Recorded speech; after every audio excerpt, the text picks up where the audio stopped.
하나님 말씀은 고린도후서 4장 16절로 5장 10절의 말씀입니다.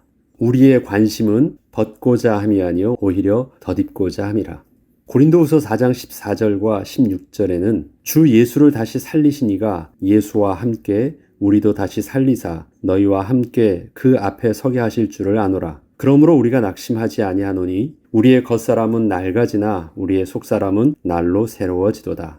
사도 바울은 고린도후서 4장 16절에서 자신이 분명히 알고 있는 것을 이렇게 명확하게 설명합니다. 그것은 주 예수를 살리신 하나님을 안다는 것이요, 또한 그 하나님께서 예수 안에서 우리도 살리실 것을 안다는 것이었습니다. 그리고 이러한 명확한 사실 때문에 자신은 낙심하지 않는 것이고, 비록 육신의 모습은 점점 쇠퇴해져도 우리의 생명은 날로 새로워짐을 고백할 수 있었다고 고백하는 것입니다.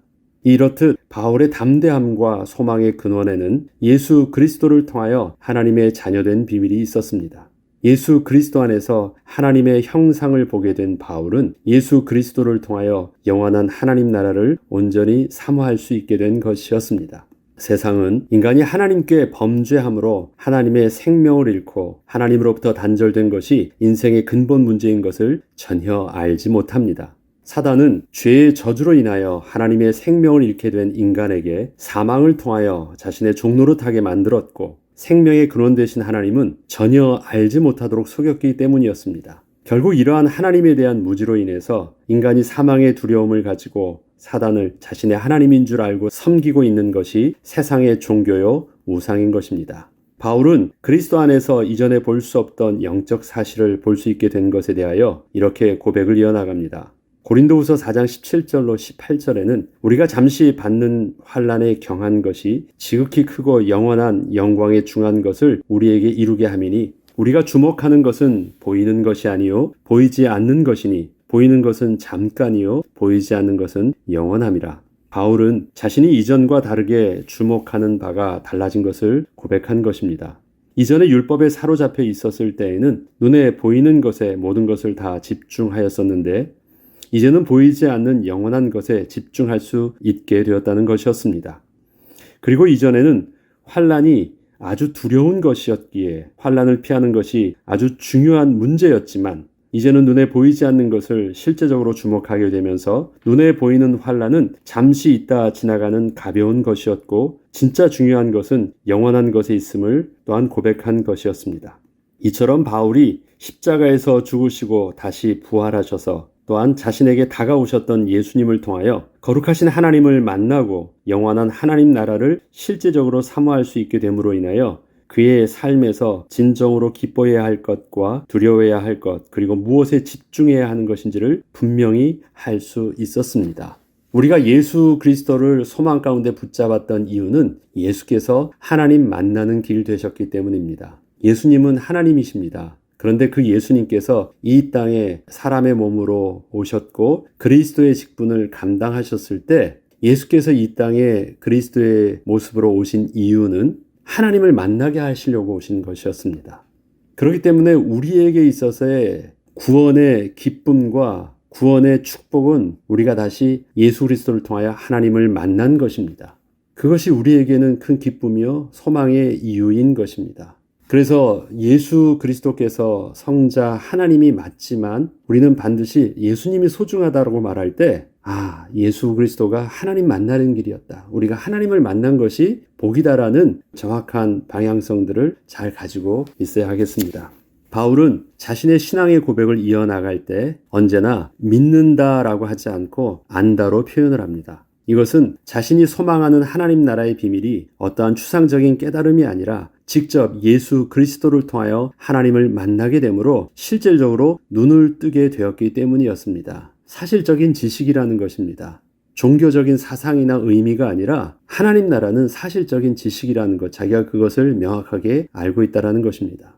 바울은 계속해서 자신의 삶의 고난에 대하여 하나님 나라의 소망을 가지고 자신의 고백을 이어나갑니다. 고린도후서 5장 1절에는 만일 땅에 있는 우리의 장막집이 무너지면 하나님께서 지으신 집 곧 손으로 지은 것이 아니요 하늘에 있는 영원한 집이 우리에게 있는 줄 아느니라. 땅에 있는 우리의 장막집이 무너진다는 것은 결국 육체는 죽게 되는 것을 말합니다. 이것은 바울이 자신이 당하고 있는 커다란 고난으로 인해 어쩌면 자신의 목숨이 끊어질 수도 있다고 생각하면서 글을 써내려가고 있는 것입니다. 그리고 바울은 이러한 땅에 있는 장막집과 같은 자신의 현재 모습과는 반대로 하나님께서 지으사 영원한 하나님 나라에서 살게 될 부활의 모습을 영원한 집으로 비유하고 있습니다. 바울은 이를 통하여 예수 그리스도를 믿는 자들은 죽음으로 모든 것이 끝나는 것이 아니라 부활의 첫 열매 되신 그리스도를 따라 부활한 몸으로 영원한 하나님 나라에서 살 것이라는 믿음이 있기 때문에 현재 자신의 있는 죽음을 위협하는 환난의 상황 속에서도 결코 절망하지 않고 담담히 자신의 믿음을 고백할 수 있던 것이었습니다. 계속해서 바울은 이러한 사실을 알고 믿음으로 고백하게 된 근거를 지금도 우리 가운데 함께하고 계신 성령님으로 증거합니다. 그리고 또한 그 성령님을 보내주신 분도 성부 하나님이심을 다시 증거합니다. 그것이 5절에는 곧 이것을 우리에게 이루게 하시고 보증으로 성령을 우리에게 주신 이는 하나님이시니라. 자, 앞서 말씀드렸듯이 예수 그리스도를 설명할 때도 예수 그리스도를 죽은 자 가운데서 살리신 이가 우리의 죽을 몸도 살려주실 것이다. 하나님을 말하고 있죠. 좀 이것도 이것을 우리에게 이루게 하시고 보증으로 성령을 우리에게 주신 이는 하나님이시다. 성령이 우리에게 은혜를 주시는데 성령을 주신 이가 바로 성부 하나님이시구나. 이것을 정확하게 초점을 맞춰주고 있는 것입니다. 바울은 우리가 하나님을 떠나 환난 가운데 탄식하며 있을 때 하나님께서는 예수 그리스도를 통하여 우리가 영원한 생명과 영원한 하나님 나라에 대한 소망을 품게 하셨고 이 소망을 하나님 나라에 가기까지 끝까지 붙잡고 갈 수 있도록 성령님을 보내주셔서 우리가 날마다 확신 중에 위로를 받으며 나아갈 수 있게 해주신 것을 이렇게 증거한 것이었습니다. 우리에게 새 생명을 주신 하나님께서는 지금도 우리와 성령으로 함께 하십니다. 모든 것이 다 허물어지고 생명의 위협을 받을 만큼 어려운 상황 가운데 처하게 될 때에도 하나님께서는 그 자녀들을 그냥 두시지 않기에 성령을 통하여 우리의 마음을 위로해 주시고 우리에게 새로운 용기와 희망을 허락해 주십니다. 이 때문에 오늘도 우리는 성령으로 말미암아 세상의 일반적인 사람들과는 분명한 차이를 가지고 세상을 살아갈 수 있게 된 것입니다. 이렇듯 바울은 성부 하나님, 성자 예수님, 성령 하나님의 은혜를 통하여 영원한 하나님 나라를 소망하며 살게 된 자신의 모습을 구체적으로 간증하며 비록 자신이 환난 중에 있더라도 명확한 삶의 방향성이 있음을 또한 계속해서 이렇게 설명합니다. 고린도후서 5장 1절로 4절에는 만일 땅에 있는 우리의 장막집이 무너지면 하나님께서 지으신 집 곧 손으로 지은 것이 아니요 하늘에 있는 영원한 집이 우리에게 있는 줄 아느니라. 참으로 우리가 여기 있어 탄식하며 하늘로부터 오는 우리 처소를 덧입기를 간절히 사모하노라. 이렇게 입음은 우리가 벗은 자들로 발견되지 않으려 함이라. 참으로 이 장막에 있는 우리가 짐진 것 같이 탄식하는 것은 벗고자 함이 아니요 오히려 덧입고자 함이니 죽을 것이 생명에 삼킨 바 되게 하려 함이라. 바울은 자신의 사역과 삶의 방향성을 벗고자 하는 삶이 아니라 덧입기를 간절히 사모하는 삶으로 명확하게 규정을 하고 있습니다. 이것은 사망 권세에 사로잡혀서 두려움 가운데 마귀에게 사로잡혀 있는 삶과 예수 생명으로 거듭나서 담대하게 부활의 소망을 붙잡고 사는 삶이 어떻게 다른가를 설명하고 있는 것입니다. 그리고 이 땅에서 우리에게 주어진 삶을 어떻게 살아야 하는지를 명확하게 보여주는 것이기도 합니다. 세상은 두려움 가운데 사망을 피하려 하고 자꾸 벗어버리려고 합니다. 자꾸 도피하려고 하고 부정하려고 하고 거부하려고 합니다. 그러나 허물과 죄로 죽었던 우리의 몸은 그리스도 안에서 새 생명을 얻은 자 되었기에 하나님 앞에 서는 날 우리는 다시 부활할 것을 붙들고 이 땅에서의 삶을 더 이상 두려움 가운데 회피하며 살지 않게 되었습니다. 또한 이것은 이 땅에서의 우리의 삶이 단지 벗어버려야 하는 가치 없는 삶이 아니라 성령의 도우심과 인도하심을 따라 예수 생명으로 덧입혀진 모습으로 끝까지 소중하게 우리에게 주어진 삶을 감당해야 함을 의미하는 것이었습니다. 덧입는다는 것은 버리는 것이 아니잖아요. 그것을 품는 것입니다. 이 땅에서 우리에게 주어진 삶과 우리의 육신의 모습을 소중하게 그래서 다루어야 되는 것이고 소중하게 또 진지하게 이 땅에서 삶을 사는 것입니다. 그런데 덧입는 모습은 무엇입니까? 예수 생명으로 성령 안에서의 우리의 삶을 그렇게 품는 것입니다. 이것은 우리에게 있어서 이 땅에서의 삶을 어떤 방향성을 가지고 어떠한 태도를 가지고 살아야 되는지를 명확하게 하는 것입니다. 세상으로부터 도피하는 것이 아닙니다. 이 세상을 그리스도의 생명으로 품는 것이고 그리스도의 생명으로 다시 살리는 것입니다. 우리는 그렇게 주님 안에서 더딥혀진 모습으로 의인된 자고 더딥혀진 은혜를 통해서 성령의 인도하심 가운데 오늘을 살고 있는 것입니다. 그리고 주님 앞에 다시 서는 날 우리는 우리의 육신의 모습도 하나님의 창조의 능력으로 재창조되어 거룩한 모습으로 다시 부활하여 주님 앞에 서게 될 것입니다. 바울은 이러한 삶의 명확한 입장 가운데 현재의 고난을 바라보면서 이렇게 결론으로 고백을 합니다.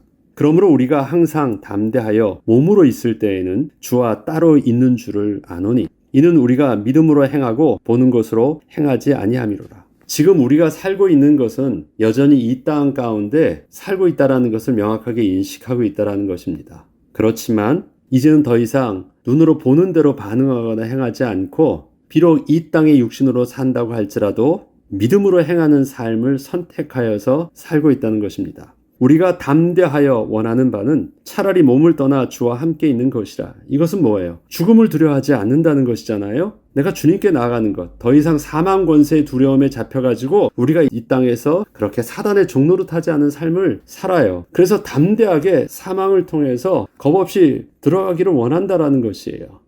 그렇지만 그만큼 사망에 대한 답은 분명히 있지만 주님께서 이 땅에서 우리에게 살게 하셨기 때문에 그런즉 우리는 몸으로 있든지 떠나든지 주를 기쁘시게 하는 자가 되기를 힘쓰노라. 이는 우리가 다 반드시 그리스도의 심판대 앞에 나타나게 되어 선악간에 그 몸으로 행한 것을 따라 받으려 함이라. 품어진 자, 생명으로 품어진 우리의 모습은 주님 앞에 온전히 우리가 선악간에 행했던 모든 것을 다 가지고 갈 것입니다. 그리고 주님은 우리의 모든 모습을 선악간에 분명하게 판단하여 주실 것입니다. 더딥혀진 모습이기 때문에 우리가 예수의 생명 안에서 은혜로 더딥혀진 삶을 살지 않는다면 분명히 그것은 우리가 주님 앞에 나갈 때 우리의 부끄러움이 될 것입니다.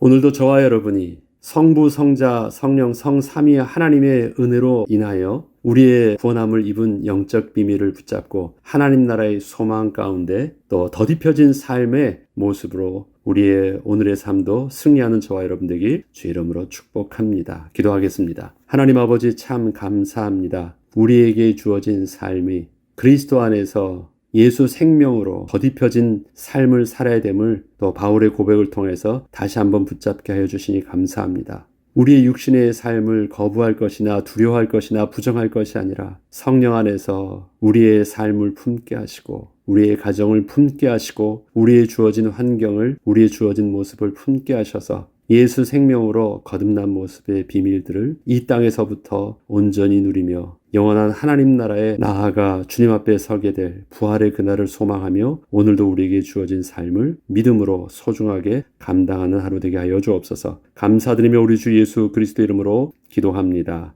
아멘.